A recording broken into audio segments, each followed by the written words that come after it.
Today's social media segment is brought to you by Terrebonne General Health Systems, modern technology, and timeless caring. Rouse's, you're either local or you're not. Buick, the craft of modern luxury. St. Martin and Bourke, know your rights. South Louisiana Bank, it's better when we bank together. Waits and Downer, attorneys at law. Terrebonne Ford, built Ford tough. Alford and Associates, for all of your insurance needs. CIS, Cardiovascular Institute of the South, the highest quality cardiovascular care available. Barker Honda, the Barker family tradition of quality.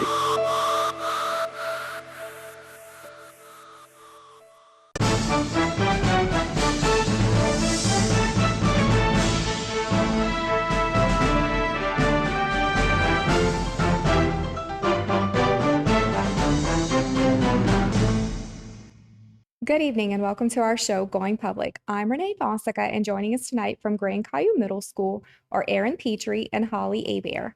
Joining us from Oak Lawn Middle School is Mr. Torrey Carter. Grand Caillou Middle School and Oak Lawn Middle School were both named 2023 comeback campuses by the Louisiana Department of Education. Both of these schools have increased the percent of students scoring mastery and above on the LEAP, ELA, and/or math assessments. I want to congratulate you, both of your schools, for earning such an accomplishment. We're going to go ahead and talk to Grand Caillou Middle first. We have Miss Erin Petrie, who is the assistant principal. What does it mean to you and your school for being named a comeback campus? It's a great recognition to be honored for all the hard work that both the faculty and the students have put in, not just last year, but over the past several years. It's been hard kind of for the community, especially with the hurricane, but we've overcome a lot. We put a lot of hard work in, so it's good to be recognized for the work. And speaking of the comeback campus, what qualifies a school to be named the campus? We increased the percentage of students who earn advanced and mastery on their LEAP tests and decrease the percentage of unsatisfactories, which is a big deal. Definitely a big deal. How did your staff and students react to the news of being named a comeback campus? They were really excited because there's only 40 schools recognized in the state of Louisiana. So to be one of 40 from Terrebonne Parish especially, it was really exciting. Definitely exciting. How does your school implement procedures on a daily basis to ensure learning? We focus on making sure we're teaching the standards every day, maximizing our instructional time, teaching bell to bell, making sure there's actual learning going on, not just busy time. And then our teachers are given a planning period every day to use that time to plan their lessons, look over their test scores, their classroom test that is, analyze the data and see where the concerns are and plan like remediation time and how they're going to implement getting the students caught up on whatever it is they're lacking. And I know you just said you analyze the data. How often do you guys have to analyze the data? Every assessment. DCAs are a big one, but they analyze also their teacher-made assessments. That's like a PLC thing. We have PLCs every Tuesday. And that's the main task, is analyzing the data to see where they need to go and do their interventions. And they do their growth. All right. Well, thank you. Also joining us from Grand Caillou Middle is Miss Holly Hebert, who is the interventionist. What are some of the unique features or procedures of your school?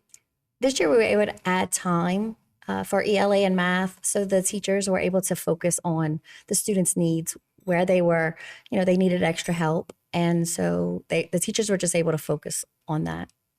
And what are you doing this year to prepare for next year's goals?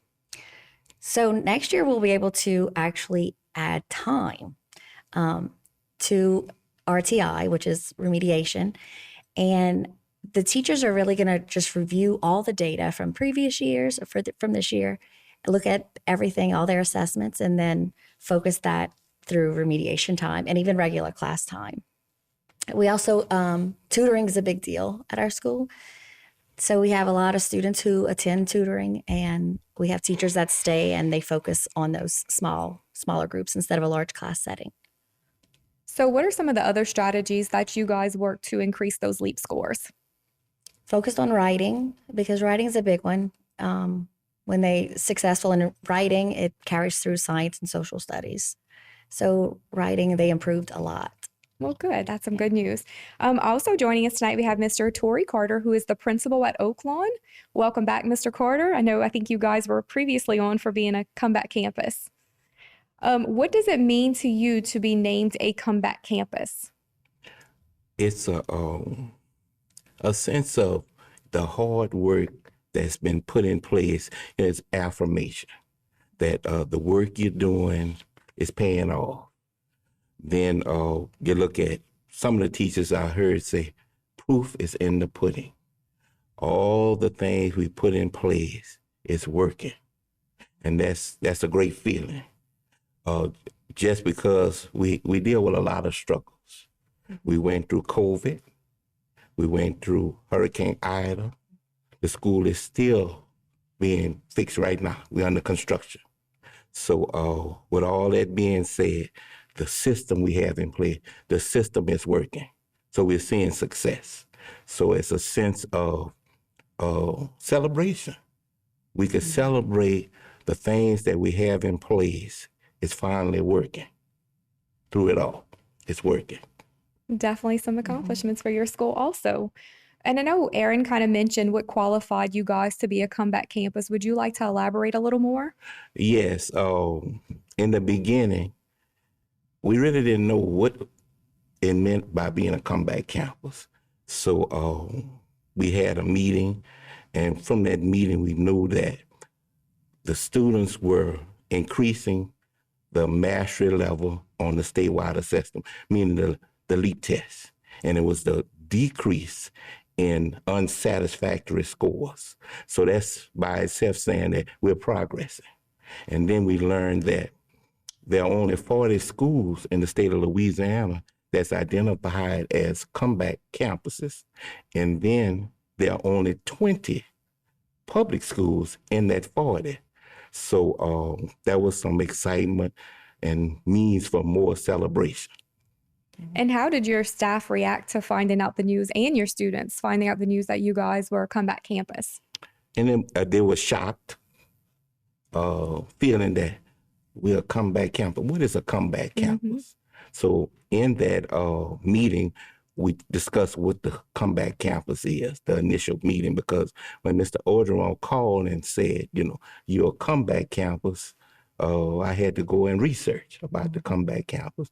And we know that over the last 3 years, we've been growing.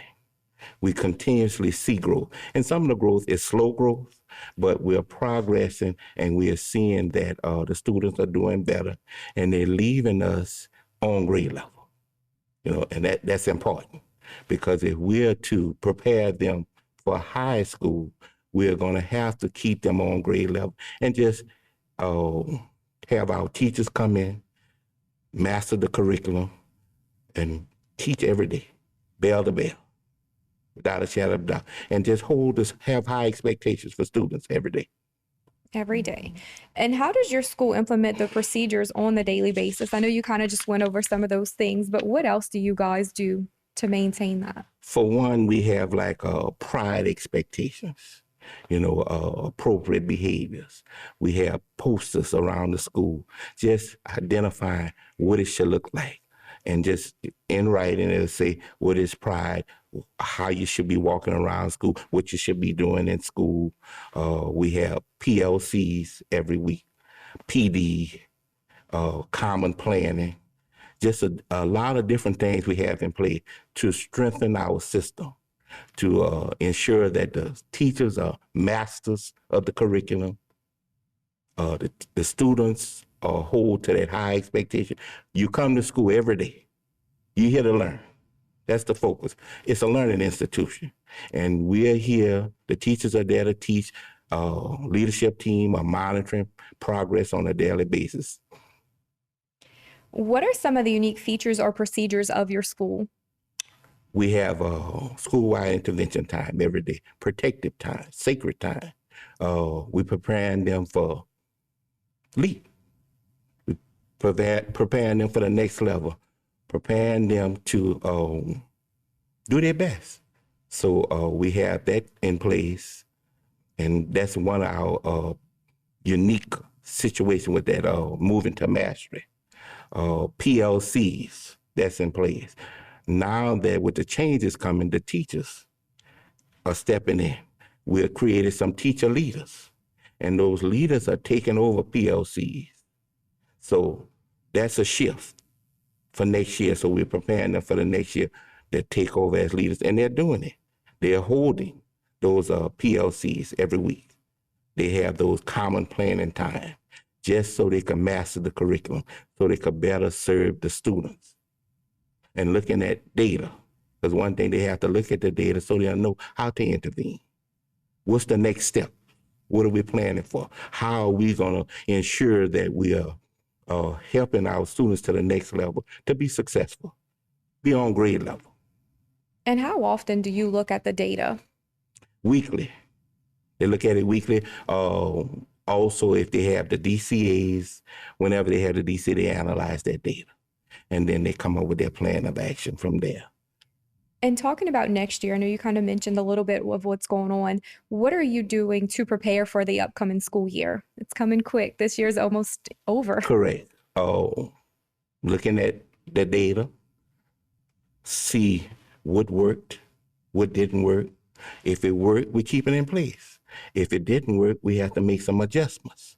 And then we have some new curriculums, so they have to start studying those curriculums so they can master those curriculums when the students come. So that's very important. Strengthen that system still with that PLC process, creating our leaders in the schools, ensuring that our teachers are prepared to do what they need to do so they could assist their grade level or content level, because we do it by content level. Well, it sounds like both of your schools did an amazing job and are still, preparing for next year. I want to congratulate you all again, and congratulations to your students as well. I want to thank you for taking time out of your day. I mean, I know you guys are all busy, but thank you for coming on. Yes. I would like to thank you, our viewers, for watching. Don't forget to join us every week on Going Public. Good night.